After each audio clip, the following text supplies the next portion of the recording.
আসসালামু আলাইকুম। ইরানের অস্ত্র উৎপাদন যদি ব্যাহত হয় বা ক্ষতিগ্রস্ত হয়, তাহলে তাদের যে অস্ত্র উৎপাদন সেটা কিন্তু প্রিয় দর্শক কখনো বন্ধ হবে না বা বন্ধ হবার না। কারণ তারা এমনভাবে অস্ত্র উৎপাদন করার জন্য তারা এমনভাবে যে কোম্পানিগুলো তৈরি করছে, সেখানে আসলে শত্রুপক্ষরা কোনোভাবেই আসলে ওই জায়গাগুলি খুঁজে বাইর করা বা ফাইন্ড আউট করা কোনোভাবেই আসলে তাদের জন্য সম্ভব না। ইরান যে আমেরিকার সাথে যুদ্ধ করলো প্রিয় দর্শক, এই যুদ্ধে কিন্তু তারা কিন্তু তাদের অস্ত্র অর্থাৎ হেভি ধরনের যে অস্ত্রগুলি সেগুলো কিন্তু প্রিয় দর্শক তারা ব্যবহারই করে না। অর্থাৎ বড় ধরনের অস্ত্র তারা ব্যবহারই করে না। অর্থাৎ বেসিক পর্যায়ে যে যুদ্ধটা হয়েছে, এই যুদ্ধে কিন্তু প্রিয় দর্শক তারা খুবই মানে ছোট ছোট যে অস্ত্র সেগুলোই আসলে তারা ব্যবহার করছে। অর্থাৎ বড় অস্ত্র যেগুলি, হেভি দূরপাল্লার যে অস্ত্রগুলি সেগুলি তারা এখন হাতি দেয় নাই প্রিয় দর্শক। এই জিনিসটা তাদের যে প্রতিরক্ষা মন্ত্রণালয় আছে, সেই প্রতিরক্ষা মন্ত্রণালয় থেকে প্রিয় দর্শক এই জিনিসগুলি যা জানানো হয়েছে। প্রিয় দর্শক, তাহলে এই যে অস্ত্র উৎপাদন, অর্থাৎ অস্ত্র তারা তারা যে হেভি ধরনের অস্ত্র যেখানে তারা এখনো হাতই দেয় নাই, তাহলে তারা এই পর্যন্ত তাহলে কি ব্যবহার করলো? তাহলে কি পরিমাণ অস্ত্র তারা আগে আবিষ্কার করেছে বা তৈরি করেছে প্রিয় দর্শক, এটা আপনারা নিজের থেকে একটু চিন্তা করলে আসলে বোঝা যায় যে এরা আসলে কত অস্ত্র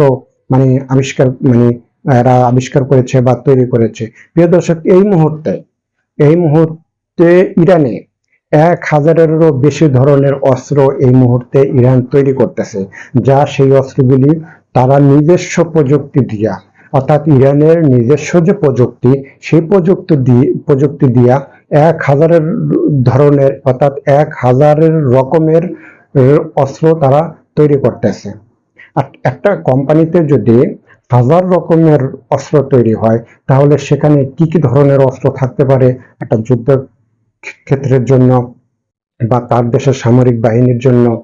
তবে ইরানের মতো দেশে ইরানের মতো দেশে এই ধরনের অস্ত্র উৎপাদন করাটা, এটা আমি মনে করি যে জরুরি। এখন প্রিয় দর্শক, মূল বিষয়টা হলো যে তাহলে মিডিল ইস্টে সারা জীবন কি আসলে যুদ্ধ যুদ্ধ খেলা কি লেগেই থাকবে? তাহলে মিডিল ইস্টে কি কখনো মানে শান্তি ফিরে আসবে না? শান্তি ফিরে আসবে না।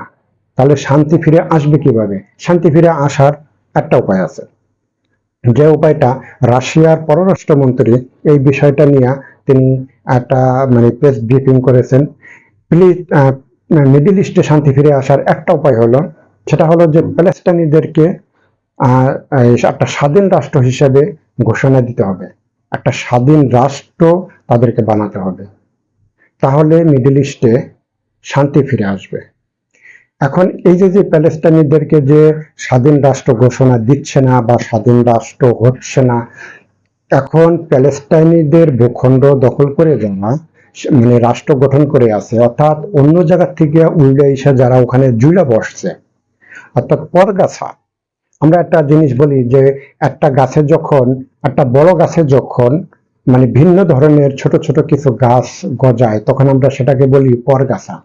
ঠিক প্যালেস্টাইনিদের ভূখণ্ডে যারা পরগাছা, অর্থাৎ অন্য জায়গা থেকে আইসা ওই পরগাছাগুলি ওখানে একটা রাষ্ট্র গঠন করছে, তারা হয়তো মনে করতেছে যে আমরা যদি দীর্ঘমেয়াদী যুদ্ধ চালাই যাই বা দীর্ঘমেয়াদী আমরা যদি যুদ্ধ করি, তাহলে হয়তো এই ভূখণ্ডটা আমাদেরই হয়ে যাবে, এটা আর প্যালেস্টাইন থাকবে না।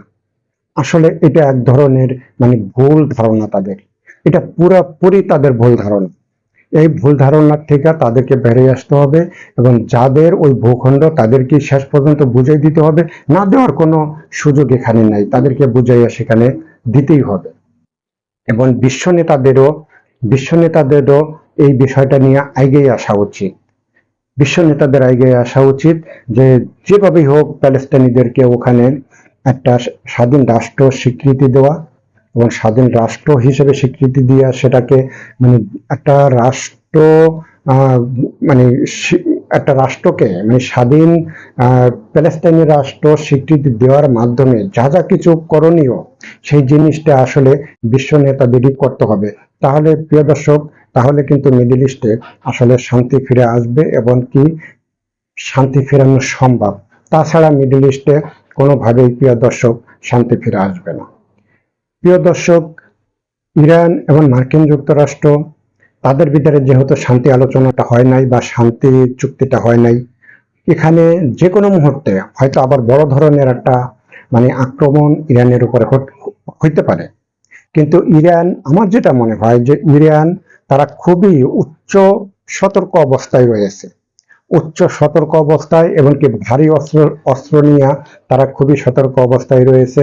যদি এখানে যদি এখানে মার্কিন যুক্তরাষ্ট্র কোনো বিষয় নিয়ে একটু ভুল করে, তাহলে সেই ভুলের জন্য হয়তো তাদেরকে আবার যে অনেক বড় ধরনের একটা খেসারত দেওয়া লাগতে পারে। প্রিয় দর্শক, এখানে আসলে আমরা যাই বলি না কেন, যে আমরা বিভিন্ন মিডিয়াতে, সোশ্যাল মিডিয়াতে, প্রিন্ট মিডিয়াতে আমরা দেখতেছি প্রিয় দর্শক, যে মার্কিন যুক্তরাষ্ট্র নৌ অবরোধ দিয়েছে, তারাই করতেছে, তারা সেই করতেছে। তার বিপরীতে কিন্তু ইরান আসলে এমন কিছু কিছু করতেছে, তাদের সেই নৌ অবরোধ বলি, নৌ অবরোধটা বলি না কেন, বা অন্য কিছুর উপরে তারা চাপ সৃষ্টি করুক না কেন, কিন্তু ইরানের যে কৌশল, সেই কৌশলের কাছে কিন্তু আমেরিকা সব ক্ষেত্রে কিন্তু তারা হেরে যাচ্ছে। কোনোভাবেই কিন্তু আসলে তারা ওইভাবে জিততে পারতেছে না, কোনোভাবেই আসলে জিততে পারতেছে না। তবে ইরানকে নিয়ে হয়তো মার্কিন প্রেসিডেন্ট ডোনাল্ড ট্রাম্প হয়তো তিনি ইতিবাচক একটা ভালো যদি সিদ্ধান্ত নেয়, আমার যেটা মনে হয়, আমার একটা ব্যক্তিগত মতামত, যুদ্ধ থামা বা যুদ্ধ চলা এই জিনিসটা সম্পূর্ণটা নির্ভর করতেছে প্রেসিডেন্ট ডোনাল্ড ট্রাম্পের উপরে।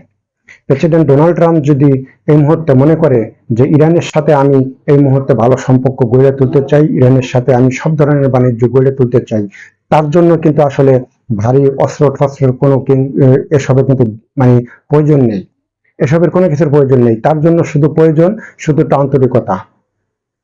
একটা মানুষের ভিতরে যদি ভালো আন্তরিকতা থাকে, তাহলে প্রিয় দর্শক, একটা দেশের সাথে সুসম্পর্ক গড়ে তোলা কোনো ব্যাপার না। প্রিয় দর্শক, যদি আমার ভিডিওটা ভালো লাগে, আপনারা লাইক ও সাবস্ক্রাইব করবেন। যারা পেজে দেখবেন তারা সর্বোচ্চ শেয়ার করবেন। আজ এ পর্যন্তই। আসসালামু আলাইকুম।